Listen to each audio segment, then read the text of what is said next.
بسم الله الرحمن الرحيم. أهلا بكم أبنائي وبناتي طلبة سنة أولى، وإن شاء الله لسه مكملين مع بعض حل نماذج من التقييمات النهائية لامتحان آخر العام. فأول سؤال بيقول لي Listen and write the missing sound. استمع واكتب الصوت المفقود.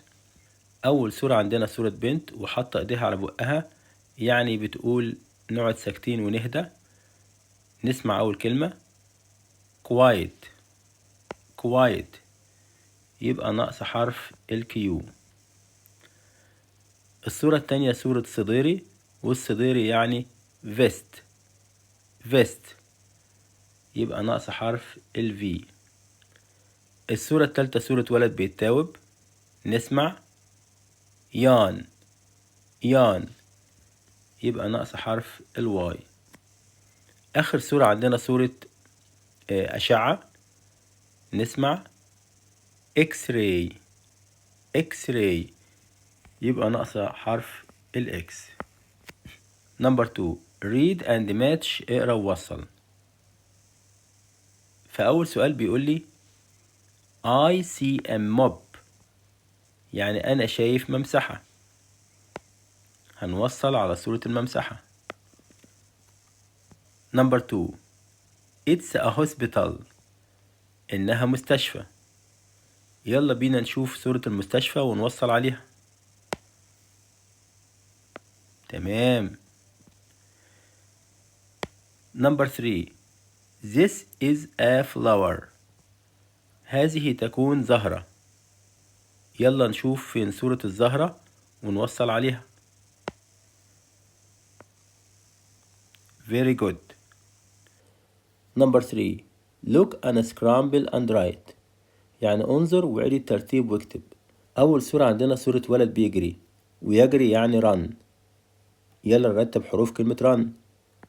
R U N. بعد كده عندنا صورة مطبخ، ومطبخ يعني kitchen. ويلا بينا مع بعض نرتب حروف كلمة kitchen. K I T C H E N. وآخر صورة عندنا صورة فم، وفي سهم بيشاور على الأسنان. يا ترى كلمة أسنان يعني إيه؟ Very good. teeth.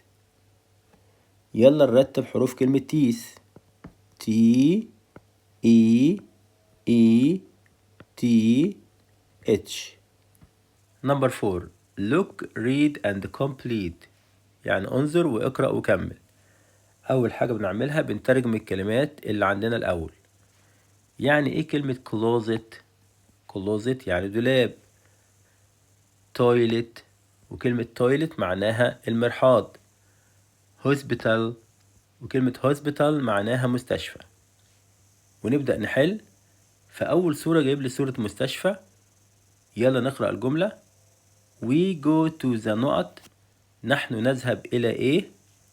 when we feel sick، لما نشعر بالمرض.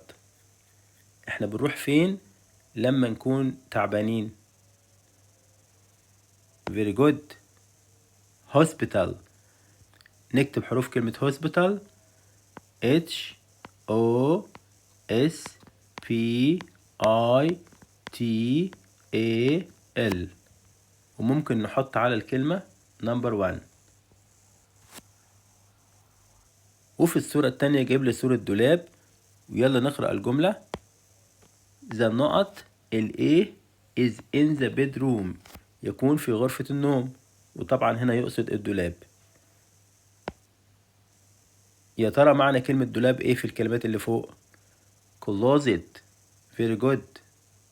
نكتب الكلمة C L O S E T. Number 5 read and order. اقرأ ورتب. طبعا احنا اتفقنا في النوع ده من الأسئلة ان انا لازم اترجم الكلمات اللي عندي الأول. Number 1 best يعني أفضل، ولايك يحب، which season يعني أي الفصول. يقصد هنا كلمة الفصول بمعنى فصول السنة، يعني ربيع أو خريف أو صيف. do بمعنى يفعل. you أنت أو أنتم. نبدأ نرتب، وتملي بنبدأ بأول كلمة. نبدأ نرتب وتملي بنبدأ بالكلمة اللي تحتها خط. which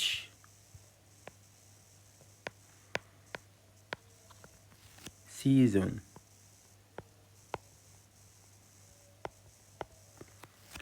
وكلمة which season معناها ما الفصل، نقصد طبعا الربيع أو الخريف أو الصيف. بجيب الفعل المساعد. الفعل المساعد عندي do، يبقى which season do. وبعد كده عندي الفاعل. الفاعل عندي في الجملة بيبقى يا إما ضمير يا إما اسم. طبعا أنا عندي هنا الضمير يو، ويو تعتبر فاعل للجملة، فهكتب كلمة يو. بعد الفاعل محتاجين فعل في المصدر. طبعا أنا عندي كلمة like يحب فاعل، هنكتبها. وبكمل اللي فاضل من الجملة في كلمة best. يبقى الجملة معناها which season do you like best، معناها ايه الفصل اللي انت بتفضله اكتر. نمبر 2 Friday، وكلمة Friday معناها يوم الجمعة. comes، وكلمة comes معناها يأتي. كلمة after معناها بعد. Saturday يعني يوم السبت. نبدأ نكتب Saturday